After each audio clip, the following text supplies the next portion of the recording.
Lecture number 8, Meditation. Namo tassa bhagavato arahato samma sambuddhassa. From our discussion of the Noble Eightfold Path, it can be seen that the core of the Buddha's way to liberation consists in the practice of meditation. It was by meditation that the Buddha reached enlightenment himself, and it is only by meditation that those who follow his teaching can generate in their own mind the wisdom needed to reach enlightenment. There are two main types of meditation taught by the Buddha. One is called the development of serenity, Samyutta Bhavana. The other is called the development of insight, Vipassana Bhavana. The word translated as meditation is bhavana, which means literally bringing into being, that is, development or cultivation. So the practice of serenity meditation, Samyutta Bhavana, is actually the development of serenity, and the practice of Vipassana Bhavana, insight meditation, is the development of insight. The development of serenity aims specifically at developing Samadhi, that is, a deep, concentrated state of mind, in which the mind is unified, freed from discursive thoughts. This state of concentration brings inner serenity, inner calmness. But that state of serenity is not the ultimate value of this type of meditation in the Buddhist path. The real value of samadhi or concentration is to act as a basis for developing wisdom. As we saw in the last talk, the Eightfold Noble Path is divided into 3 stages: moral discipline, concentration, and wisdom. The root of all bondage and suffering is ignorance, lack of understanding things as they really are. The one factor that can cut off ignorance and issue directly in liberation is wisdom, or panya. But for wisdom to arise, the right conditions are needed. Wisdom can't arise in a mind that's scattered, disturbed by many stray thoughts, by distractions and desires. Wisdom can arise only in the concentrated mind, the mind that's been cleansed of all disturbing thoughts, the mind that's been brought to a sharp point of focus, clear and precise. And thus the practice of serenity meditation, Samyutta Bhavana, aims at developing concentration as a foundation or basis for arousing wisdom, the wisdom which can cut off ignorance. The actual development of wisdom takes place through the other form of meditation, Vipassana Bhavana, insight meditation, the development of insight. Insight meditation aims at seeing, at gaining direct insight into the real nature of things. This insight is the essential key to liberation in the Buddha's path. And this form of meditation is the type which wipes out all the illusions, the delusions, the wrong mental conceptions which are created by ignorance and which keep us in bondage. It's the insight meditation which illuminates phenomena for us just as they are, free from all distortions and projections.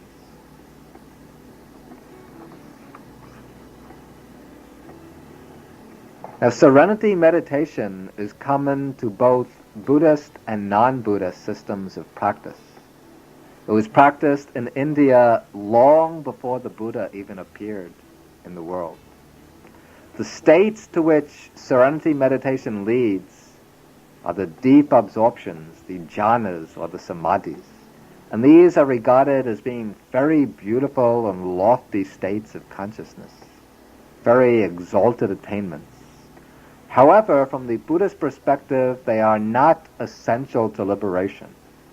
They are of value as providing a base for wisdom, but they're not indispensable. The Buddha mastered these stages of attainment when he was a bodhisattva before his own enlightenment. And though he reached the highest attainments of serenity, he found them inadequate.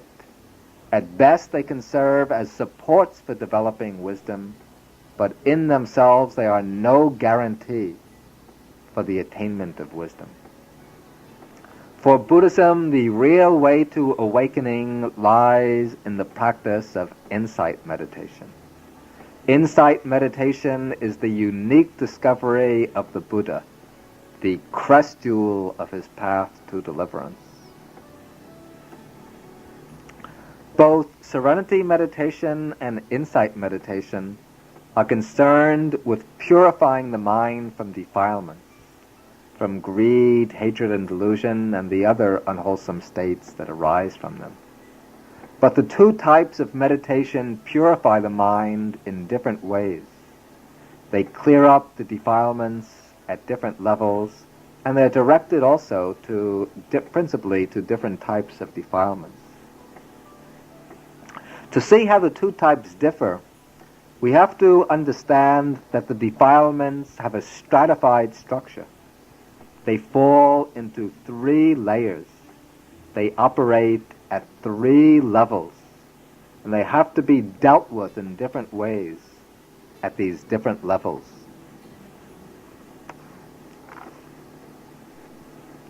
The subtlest layer of the defilements is called the layer of latent tendencies, the anusayas. At this level, the defilements simply lie dormant at the base of the mind. They don't appear in active form as volatile forces at work in the mind. They just lie quietly below the surface of consciousness.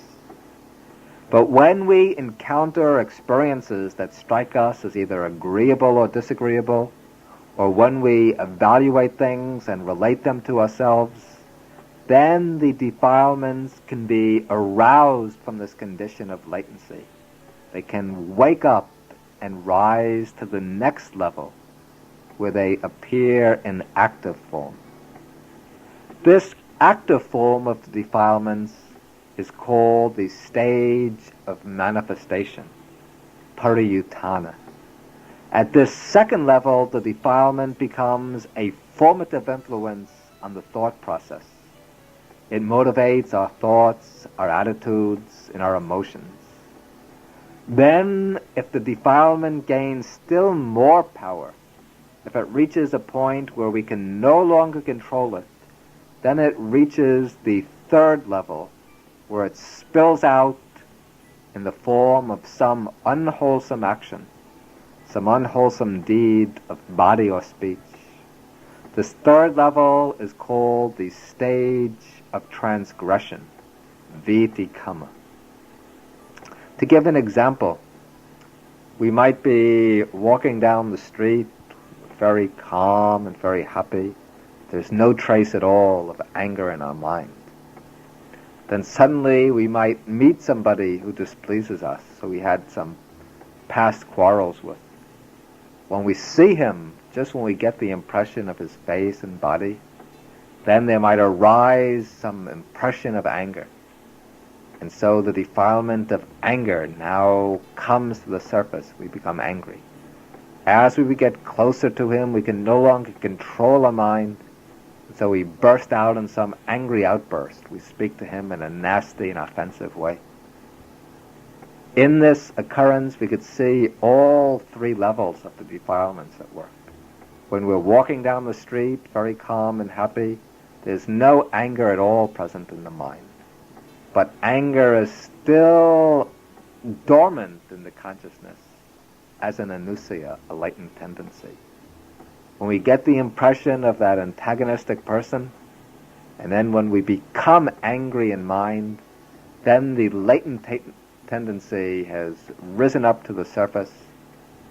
Anger has reached the level of manifestation. Then when we can no longer control the anger and we break out in harsh speech, then the anger is moved from the level of manifestation to the level of transgression. It's motivated and unwholesome verbal deed. Now, the 3 steps of the Buddhist path are designed to counteract the defilements at these 3 different levels. The first step, sila, moral discipline, prevents the defilements from reaching the stage of transgression.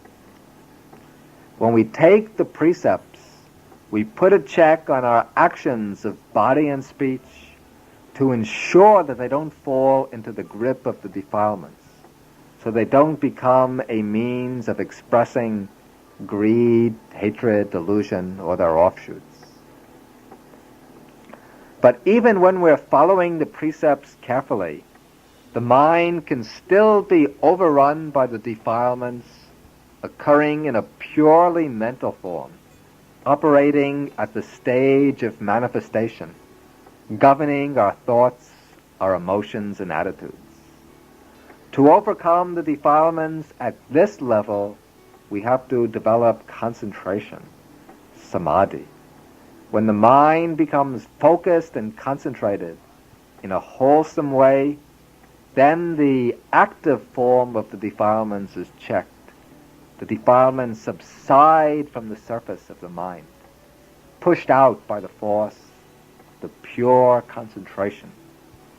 However, even though the defilements do not appear, still they will remain below at the level of latency, as potentialities able to spring up again in the future if they meet suitable conditions. Therefore, the work of concentration is not enough. It's not sufficient. What is necessary is to eliminate the defilements entirely, right down to the roots, right down to the level of latency. This is the work of wisdom, panya, developed by the practice of insight meditation. When insight is developed, when it reaches its highest point, then it issues in the wisdom of enlightenment. And this wisdom of enlightenment cuts off the defilements right at their source, at the bottom of the mind. Thus, the difference between serenity meditation and insight meditation can be understood in terms of the way they purify the mind. Serenity meditation purifies the mind from the defilements in their active form. It removes them from the level of manifestation. And it does this by suppressing the defilements. And here we have to say that the word suppression in Pali Vikambana shouldn't be confused with repression.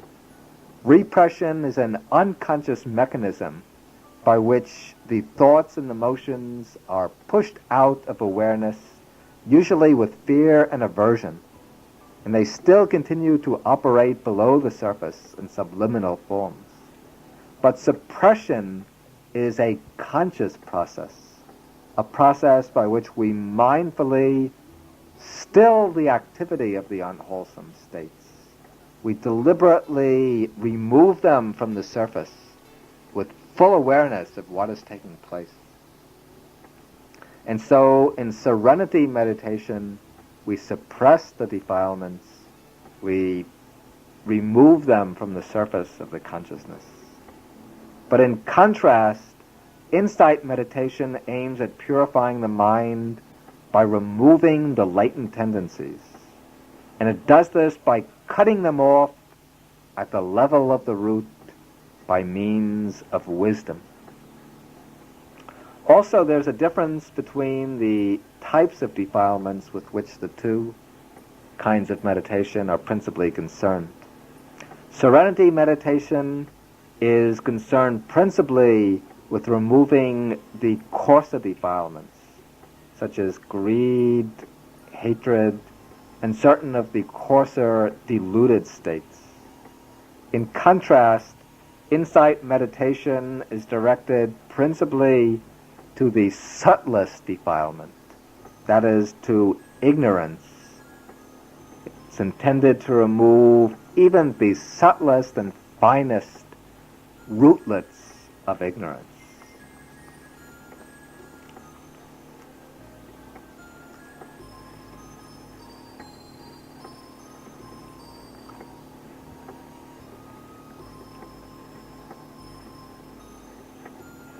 Now, there are two basic approaches to the systematic development of meditation. In both of these, the essential place belongs to the practice of insight meditation. The two approaches differ in the way they utilize concentration as the basis for insight. One approach is called the vehicle of serenity, samadhiyana.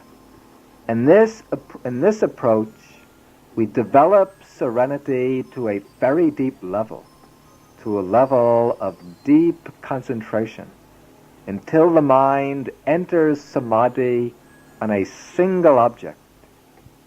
Then by means of that concentration, we stabilize the mind on that object.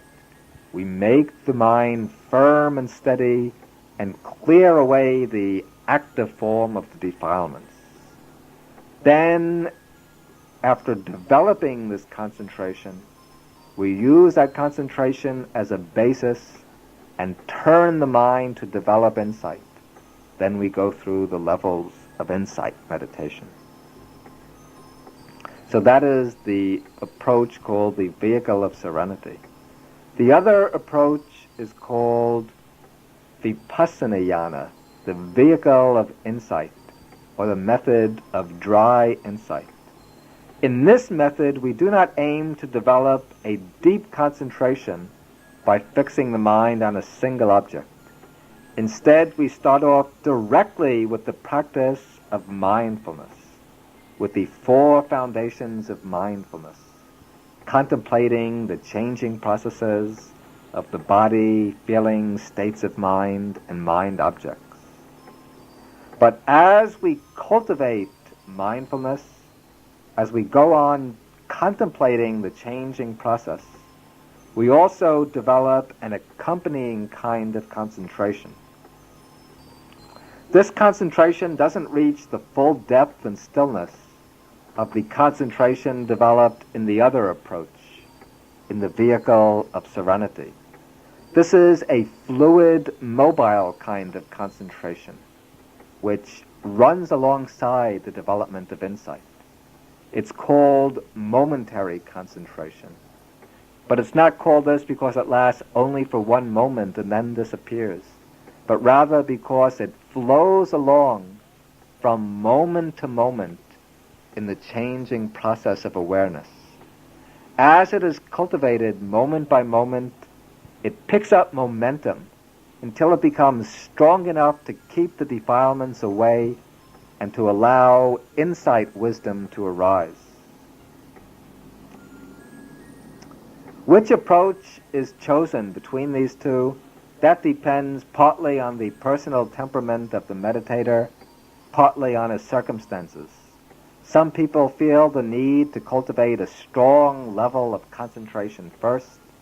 Others feel capable of going directly into insight practice. Also, sometimes we might meet a teacher who emphasizes one method, sometimes a teacher who uses the other method. And then to take advantage of that teacher, we have to follow the method that he teaches.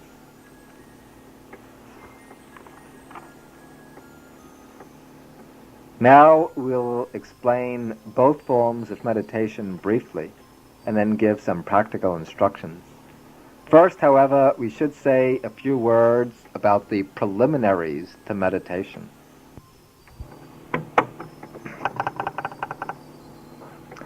Buddhist meditation is a practice which belongs to the Buddhist tradition. It arises out of the Buddhist understanding of the nature of human existence, and it's directed to the goal made known by the Buddha, the attainment of Nibbana.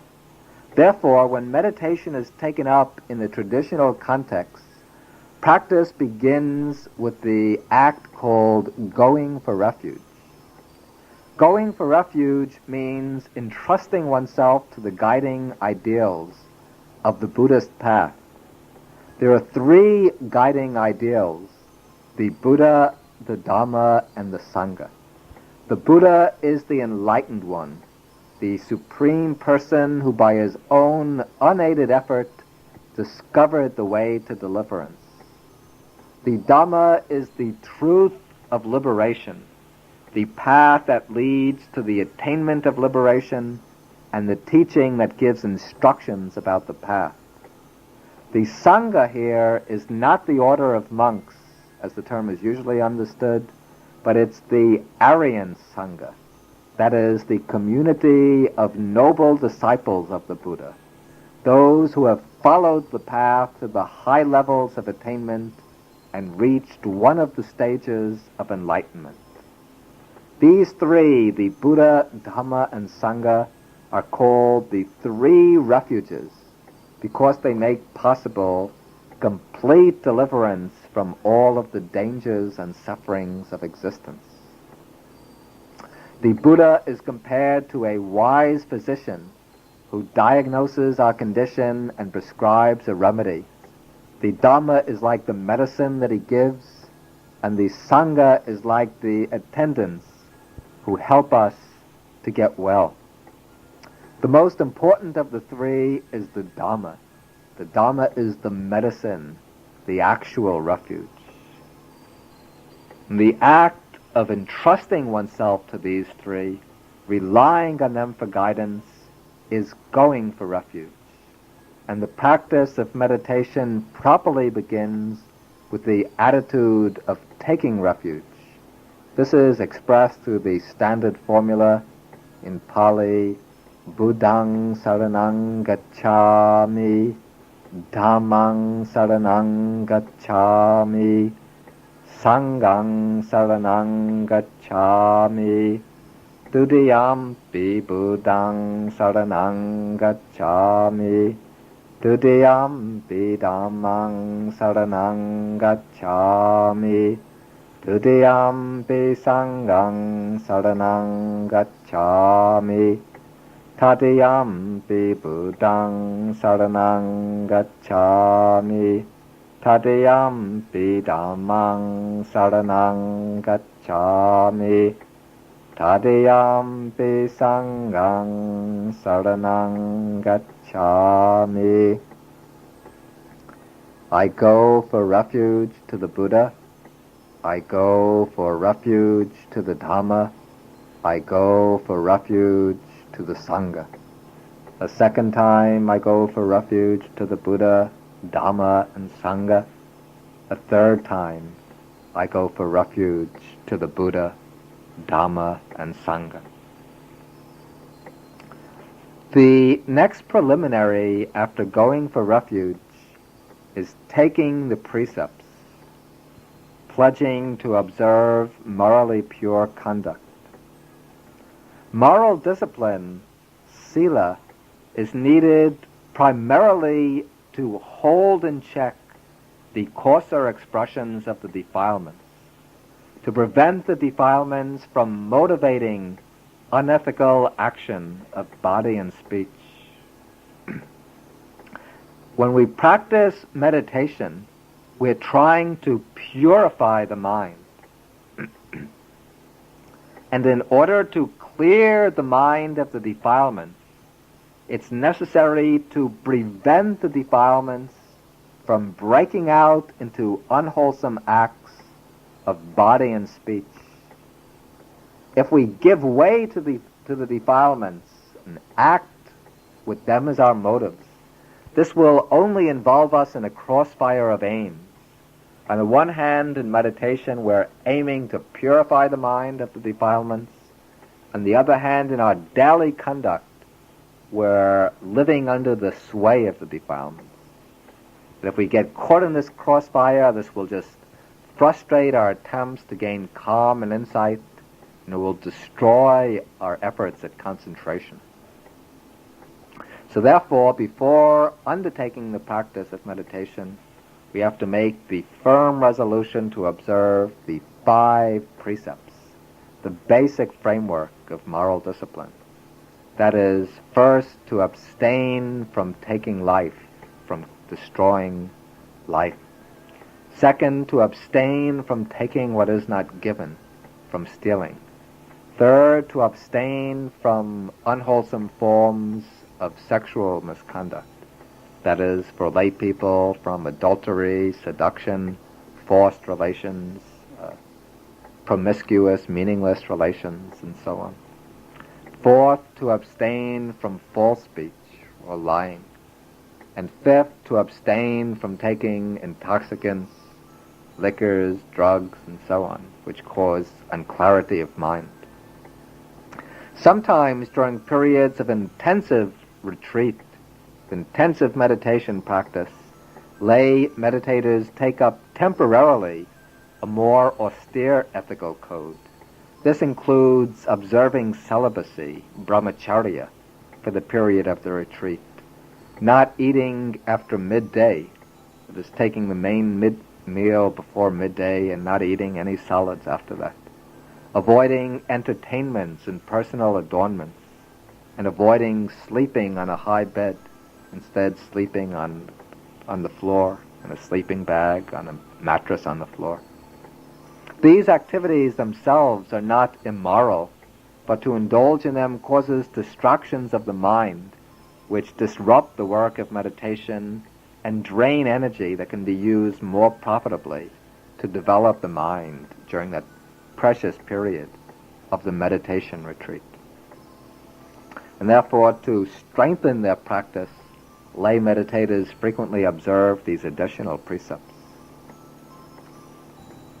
Okay, now we can discuss first the development of samadhi, concentration, by means of the practice of serenity meditation.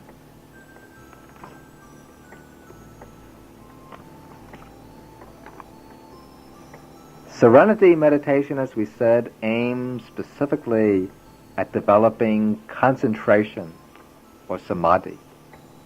Concentration is defined as the wholesome unification of the mind, kusalasa cittase ekagata. It's the collecting of the mind upon a single object, the focusing of the mind upon a single object. And one who sets out to develop concentration first selects a single object to be his primary meditation subject. The word meditation subject in Pali is kammatthana, which means field of work. That's the field where he's doing his spiritual work, the meditation subject. And the texts mention a variety of possible objects. Later tradition enumerates these as 40. We don't have to explain all 40 of them, but they include, for example, what are called the kasinas, that is, circular discs that represent the primary elements, earth, water, fire, and air, or discs, color discs, representing the primary colors. Also among the meditation subjects are the parts of the body, the 3 refuge objects, the Buddha, Dhamma, and Sangha, the meditation on the in and out breathing, the divine abodes of loving kindness, compassion, and so on. Altogether 40 subjects. Out of these, the meditator will choose a single object, or if he has a teacher, his teacher will assign him a single object. And then, when he begins his work, the meditator will try to focus his mind upon the single object, excluding all sensory impressions, all discursive thoughts, all the other countless mental distractions. Whatever arises, whatever comes up, he just lets it go and brings the mind back again and again to his basic meditation object. For example, if he's meditating on the breathing, then he'll bring the mind back to the touch sensation of the breath as it moves in and out. Whatever thoughts come up, he just notes them briefly and lets them go, bringing the mind back over and over to the same focal point, the touch sensation of the breath. Now, as meditation progresses, various impediments can come up. When they come up, they obstruct his efforts. They prevent him from reaching deep concentration. The Buddha has gained a thorough familiarity with these impediments, and he's classified them into a set called the 5 hindrances, the Pancha Nivarana. The 5 hindrances are sensual desire, ill will, dullness and drowsiness, restlessness and worry, and doubt. The first hindrance is sensual desire. Sensual desire is the yearning and craving for the objects of the senses, for agreeable and delightful sights, sounds, smells, tastes, touches, as well as for the thoughts and images based on these. When these kinds of thoughts come up, then the hindrance of sensual desire has arisen. The second hindrance, ill will, includes all negative mental states: hatred, aversion, anger, hostility, discontent, depression, and so on. Sometimes ill will might be directed to people, sometimes to things, sometimes to situations. It takes many forms. The third hindrance is a compound dullness and drowsiness. Dullness is mental inertia, rigidity and stiffness of mind. Drowsiness is sleepiness, lethargy, indolence, and so on. These two are combined as dullness and drowsiness. The fourth hindrance is restlessness and worry. Restlessness is the excited and agitated state of mind. Worry is the nagging sense of remorse and regret over things that we've done mistakenly in the past, over problems lurking ahead in the future. Then the fifth hindrance is doubt. This doesn't mean questions about the doctrine and discipline, but rather it's a kind of persistent uncertainty about the Buddha and his teaching, the inability to make up one's mind to follow the path, the inability to accept the Buddha as one's teacher, the Dhamma as one's teaching, the inability to commit oneself to the practice. These 5 hindrances, when they come up in the mind, prevent the deepening of calm and concentration. Therefore, the Buddha calls them hindrances. And in a very interesting simile, the Buddha compares each of these 5 hindrances to a particular impurity of water which prevents a person from seeing his reflection. If a person wants to see his reflection in a pool of water, the water has to be clear, without any impurities. Now, sense desire is like water having many different colored paints on its surface. Sense pleasures seem beautiful and attractive, like brightly colored dyes. But if the surface of the water is colored with beautiful colored paint, you can't see your reflection, just as you can gain concentration or insight if the mind is obsessed by sense desires. Ill will, that is like boiling water, water with bubbles rushing up to the surface and breaking moment by moment. If you try to see your reflection in boiling water, you won't succeed. Similarly, when the mind is boiling over with hatred, with anger and ill will, then you can gain calm and concentration. Then sloth and torpor are like water that's overgrown with moss. The moss is the symbol of stagnation, of sliminess. And the moss prevents you from seeing your own reflection. And so sloth and torpor, or dullness and drowsiness, indicate a stagnant state of mind. A mind which is inert and rigid, can't move, can't allow calm and insight. Restlessness and worry, these are like the surface of water that's been churned up by strong winds, which break it into waves and ripplets. When restlessness and worry pass through the mind, then they disturb the thought process. They cause many rippling thoughts that prevent calm and insight. And then doubt is like muddy water, water which is completely unclear, unable to give back a reflection. For concentration to be attained, the 5 hindrances have to be eliminated them. And to eliminate them, the Buddha recommends a variety of methods.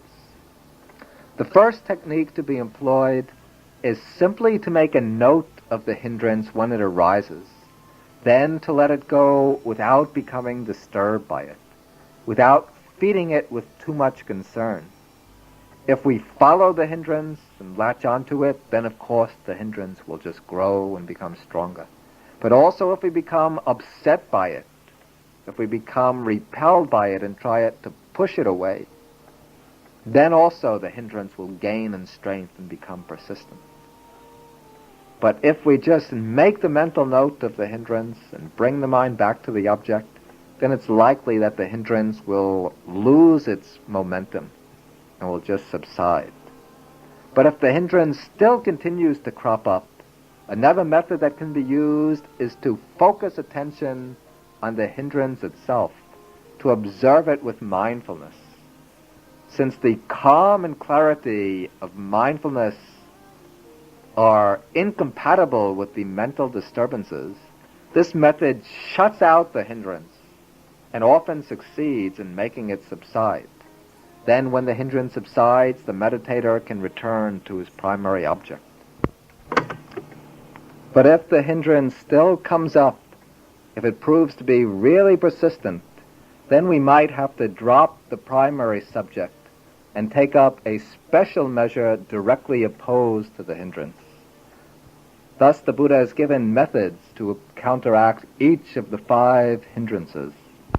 When sense desire arises and becomes persistent, then a helpful method is to meditate on the impermanence of the sense object, to see it as something that's bound to be destroyed, that we're bound to be separated from it, and therefore it's no point becoming attached to it. Sometimes if other bodies become the source of sensual attachment, then we can just reflect briefly on the impure or unattractive nature of the body. See the body as a heap of bones encompassed by a bag of skin filled with blood and with many organs and muscles and so on.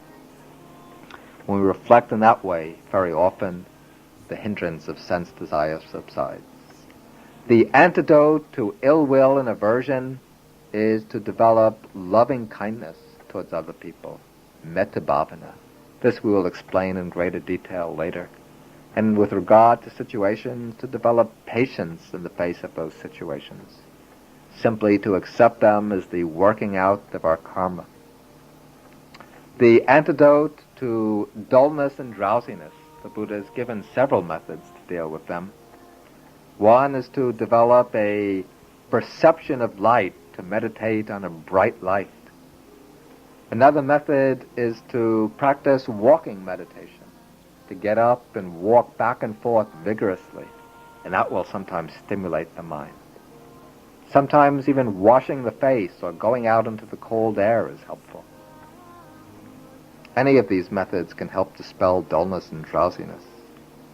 To get rid of restlessness and worry, the helpful method is to practice mindfulness of breathing, to narrow down the attention and focus on a single, very simple object, which will calm down the restless waves of thought. Also, it's very helpful to eliminate worry and mental disturbance, is meditating on the figure of the Buddha, seeing the sublime, peaceful, serene figure of the Buddha.